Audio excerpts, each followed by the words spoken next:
Pendant des siècles, les femmes sages des campagnes européennes ont raconté des histoires mêlant réalité, superstition et silence.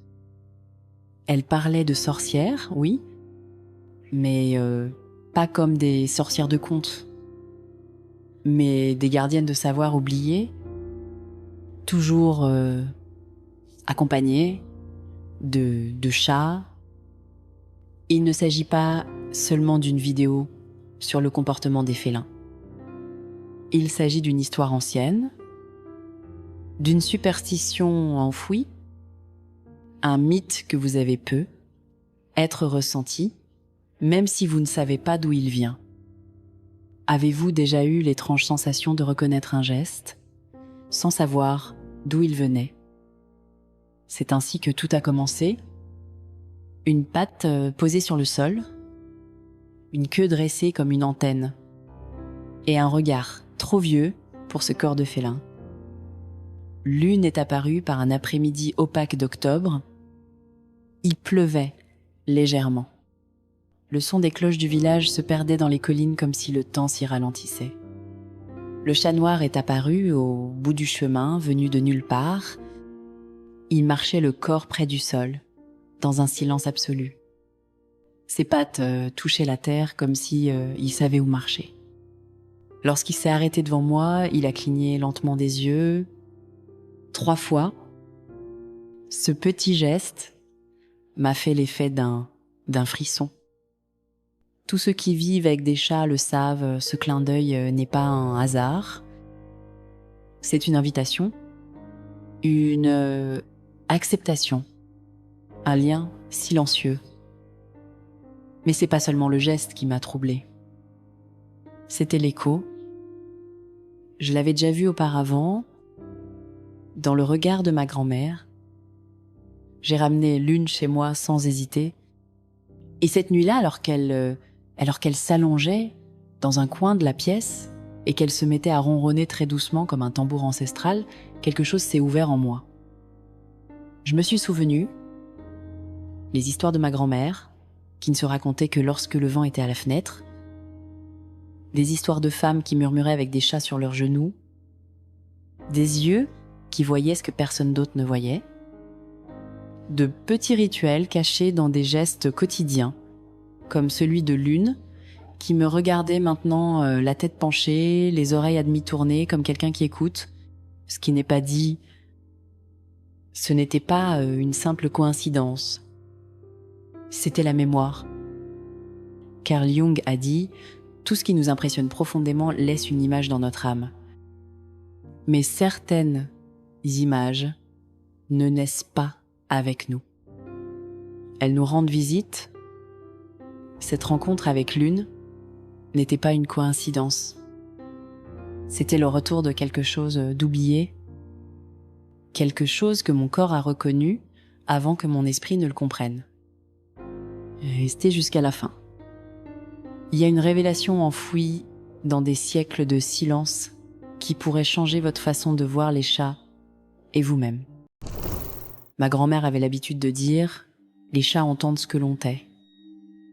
Enfant, je souriais.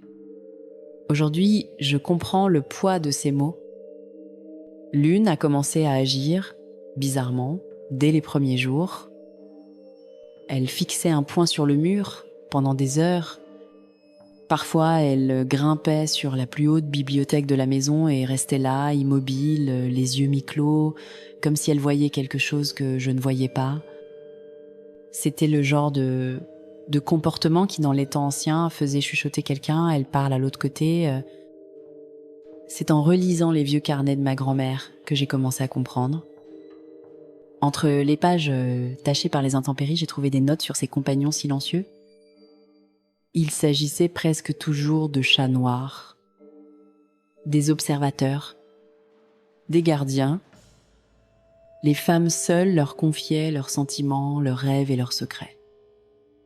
Et l'on disait que lorsqu'un chat dormait sur la poitrine d'une personne, c'est que son cœur avait besoin d'être protégé. La sorcière, si redoutée et si mal représentée, était en fait la personnification du féminin sauvage, intuitif et guérisseur, le côté de la psyché que la société essayait de réprimer. Et avec elle, il y avait les chats. Parce que les chats sont le miroir de ce qui ne peut être apprivoisé. Ils n'obéissent pas, ils choisissent, ils s'approchent lorsqu'ils se sentent en sécurité, ils s'éloignent lorsque l'énergie change. Tout comme l'intuition, c'est peu être la raison pour laquelle, dans la culture populaire, le chat en est venu à porter les mêmes stigmates que le puissant féminin, imprévisible, nocturne, mystérieux, dangereux. Tous deux étaient craints. Tous deux ont été chassés. Tous deux ont été brûlés pour que les gens oublient ce qu'ils représentaient. Mais le symbole ne meurt jamais. Il se tait, attendant le bon moment pour revenir. Et l'une, avec son regard fixe, sa présence hypnotique et ses rituels secrets, et peut être justement cela.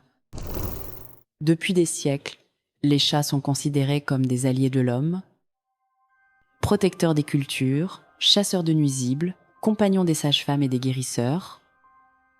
En Bretagne, un chat noir sur le pas de la porte était considéré comme un signe de protection. En Provence, des bols de lait étaient déposés à leur intention à la tombée de la nuit en signe de respect silencieux, jusqu'à ce que quelque chose change. Au tournant du Moyen-Âge, l'Europe est plongée dans une peur collective qui nécessite des coupables. Et tout ce qui dépasse l'entendement, le silence d'un chat, l'intuition d'une femme, est mis en danger. Les chats qui montent la nuit sur les toits, regardent dans le vide, disparaissent et reviennent seuls, sont considérés comme des émissaires du mal. L'Église a compris que le symbole avait plus de pouvoir que l'épée. Et peu de symboles étaient aussi subversifs que celui d'une femme solitaire avec un chat dans les bras. En 1233, le pape Grégoire IX publie la bulle Vox in Rama qui associe les chats noirs au culte démoniaque. Dès lors, des milliers de chats sont systématiquement tués, brûlés sur les places publiques ou jetés du haut des tours. À Paris, on trouve des traces de chats mis en cage et incendiés lors de fêtes religieuses, en plein centre-ville. Mais ce qui était vraiment détruit n'était pas seulement les animaux. C'était le lien invisible, la sagesse silencieuse, la perception ancestrale qui ne s'explique pas mais se ressent. La chasse aux sorcières n'était pas une simple persécution religieuse. C'était l'effacement systématique de tout ce qui rappelait à l'homme son côté le plus intuitif et le plus instinctif. Et les chats en étaient les gardiens. C'est peu être pour cela que l'une m'observait si calmement, comme quelqu'un qui ne demande rien, mais qui sait tout. Comme quelqu'un qui attend le bon moment pour se souvenir de ce qu'il a essayé d'effacer. Si jusqu'à présent quelque chose a éveillé en vous un écho, un souvenir, ou même une étrange familiarité avec le regard de votre propre chat, alors cet espace est aussi le vôtre. Partagez dans les commentaires ce que vous ressentez lorsqu'un chat vous fixe en silence. Peut être que cela vous rappelle quelque chose que le monde a essayé d'effacer. Et si vous voulez continuer ce voyage avec nous, abonnez-vous. Les mythes ne sont pas morts. Ils n'attendent que ceux qui savent les écouter. Cette nuit-là, je me suis réveillée avec un son presque imperceptible. C'était pas un miaulement, c'était le doux grattement des pattes contre le bois. La maison était silencieuse, mais l'une n'était plus au pied du lit. J'ai suivi le son jusqu'au salon.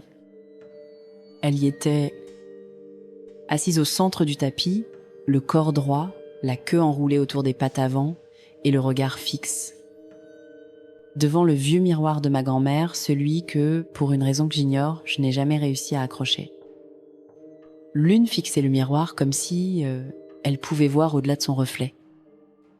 Ses moustaches vibraient légèrement et ses oreilles pivotaient avec précision comme si elle captait une fréquence que mes oreilles ne pouvaient pas atteindre. C'est à ce moment-là, alors que je restais sans voix, que j'ai réalisé, c'était pas seulement un chat. C'était un portail.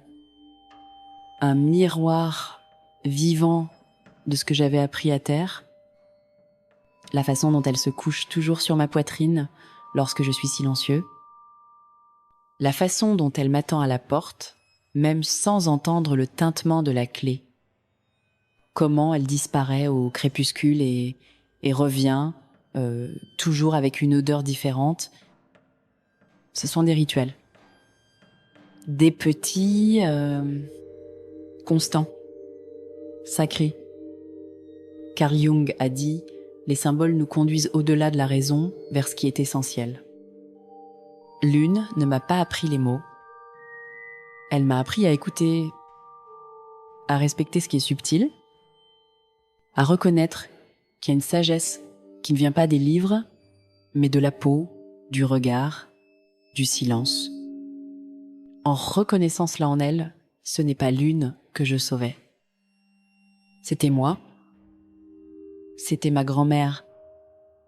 C'était toutes les femmes qui, à un moment donné de l'histoire, ont fait confiance à ce qu'elles ressentaient plus qu'à ce qu'on leur disait de croire. Aujourd'hui, lorsque Lune se repose sur le rebord de la fenêtre et que ses yeux se perdent dans la nuit, je ne lui demande plus ce qu'elle voit. Je reste là, en silence, sachant que, d'une manière ou d'une autre, l'histoire n'est pas terminée.